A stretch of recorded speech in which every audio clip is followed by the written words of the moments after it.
సినిమాలో ఒక చిన్న బూతు, ఈ లెవెల్ బూతు కూడా ఇంకా తక్కువ ఇంపాక్ట్ ఉండే బూతు వినిపిస్తేనే పిల్లలు పాడవుతారు, ఆ సినిమా చూడొద్దు. లేకపోతే ఒక పిల్లగాడు, ఒక చిన్న పిల్లగాడు ఒక బూతు మాట్లాడితే, చిన్న బూతు మాట్లాడితే ఏం మాట్లాడుతున్నావురా అని పెద్దలు గద్దిస్తారు కదా. ఈ రాజకీయ నాయకుల మాటలు జనాల మీద, పిల్లల మీద ఎట్లాంటి ఇంపాక్ట్ చూపిస్తాయి?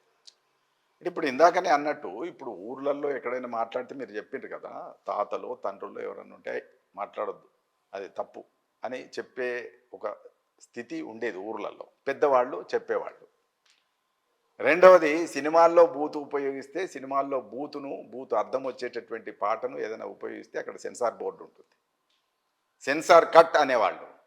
అది ఆ పదం మార్చుకొని రాను. ఒకనాడు పరిస్థితి ఏంటంటే, చల్లగా లేస్తోంది అని ఒక ఆయన పాట రాశాడు. రాస్తే వెంటనే దానికి సెన్సార్ అభ్యంతరం చెప్పింది, ఈ మాట వాడొద్దు, దీనికి భూతార్థం వస్తుంది, కాబట్టి అది విడదీసి పాడించండి అని. చల్లగాలి వీస్తోంది అని పాట మార్చారు. అంటే అంత సున్నితంగా ఉండేటటువంటి సెన్సార్ బోర్డు సినిమాలలో ఉండే బూతులన్నింటినీ కూడా చాలాసార్లు చేసినట్టు, అంటే కట్ చేసినటువంటి సందర్భం, ఒక చెక్ చేసి వాటిని మంచి భాషను మాత్రమే ప్రజల్లోకి లేదా సమాజంలోకి అందించేటటువంటి ఒక భాష నుంచి ఇవాళ దురదృష్టం ఏంటంటే, ఏ సెన్సార్ బోర్డు ఏ చెక్కు లేకుండా ఓటీటీ సిస్టమ్ వచ్చింది. ఈ ఓటీటీ వచ్చిన తర్వాత కూడా బూతులు యథేచ్ఛగా వాడుతున్నాయి, ఇష్టారాజ్యం అయిపోయింది. ఓటీటీకి సెన్సార్ లేదు, సోషల్ మీడియాకు సెన్సార్ లేదు. కాబట్టి ఓటీటీకి వచ్చిన తర్వాత అందులో తీసేటటువంటి కథల్లో అనేది, ముఖ్యంగా నేను కొన్ని హిందీ సీరియల్స్ అట్లాంటివి చూశాను, చాలా ఘోరంగా మాట్లాడతారు, చాలా భయంకరమైన బూతులు మాట్లాడతారు. ఆ మిర్జాపూర్ అనే సినిమా వచ్చింది, సీరియల్ వచ్చింది. ఆ మిర్జాపూర్ సీరియల్లో హింస ఉంది, పరస్పరం పటపట గాల్ చేసుకుంటారు. కానీ దానికంటే ఘోరమైనటువంటి విషయం ఏంటంటే ఈ బూత్ పదాలు, హిందీ బూత్ ఉన్నది దాంట్లో. అది హిట్ అయింది. అది హిట్ అయిన తర్వాత ఓటీటీలో చెక్ లేదు కనుక ఓటీటీలో బూతులు పెరిగిపోయినాయి. ఓటీటీలో బూతులు పెరిగి, సోషల్ మీడియాలో బూతులు పెరిగిన తర్వాత రాజకీయ నాయకులు ఏమనుకుంటున్నారంటే, బూతులు తప్ప మనకు ఇంకోటి అవసరం లేదు, ఇక్కడ మంచిని గుర్తించరు, చెడ్డను గుర్తించరు, కాబట్టి మంచి చెడ్డల కంటే బూతులు తీర్చుకోవడంలో పోటీ పడుతున్నారు. బహుశా ఏమైనా పుస్తకాలు రాసుకొని, చదువుకొని, నేర్చుకొని మాట్లాడుతున్నారా కూడా తెలియనటువంటి పరిస్థితి అనమాట. కాబట్టి అది ఒక పతనమే తప్ప అది మంచిది కాదు.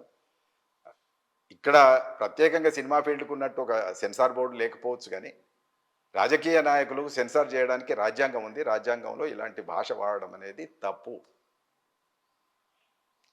అదే చెక్ అనుకోవాలి, వాళ్ళ భాష నుంచి వీలైన తొందరగా బయటపడాలి, మంచి భాష నేర్చుకొని మంచి భాషలో వాళ్ళ వాదాలు, ప్రతివాదాలు వినిపించడానికి అవకాశం. ఆరోపణ అయినా సరే, ప్రతివాదమైనా సరే, ఏదైనా సరే మంచి మాటల్లో కూడా అనుకునేటటువంటి అవకాశం ఉంది. ఎందుకంటే అదే ఊరును, మరి నువ్వు ఊరు అంటే ఊర్లలో, పల్లెల్లో ఇంకో మాట అంటారు, మంచిగా మాట్లాడుకోలేవు, మంచిగా మాట్లాడుకో రాదా నీకు, మంచిగా మాట్లాడు, ఏం మాట్లాడుతున్నావు, నోటికి ఏదొస్తే అదేనా అని తిట్టిన సందర్భాలు కూడా ఉంటాయి. మరి నోటికి ఏదొస్తే అదే మాట్లాడతారా? తప్పు కదా అది. సమాజం హర్షించదు కదా, సమాజం చెక్ చేస్తుంది కదా, రాజ్యాంగం చెక్ చేస్తుంది కదా. ఎందుకు మీకు పట్ల గౌరవం పోతుంది? ఈ ఇద్దరి మీద గౌరవం పోదా? ఒక మంచి పని చేసిన దానికి నువ్వు ఈ భాషకు దిగిన తర్వాత ఆ వ్యక్తి ఏ స్థాయికి వెళ్ళిపోతాడు? ఆ వ్యక్తికి ఏమైనా గౌరవం ఉంటుందా రాజకీయాల్లో?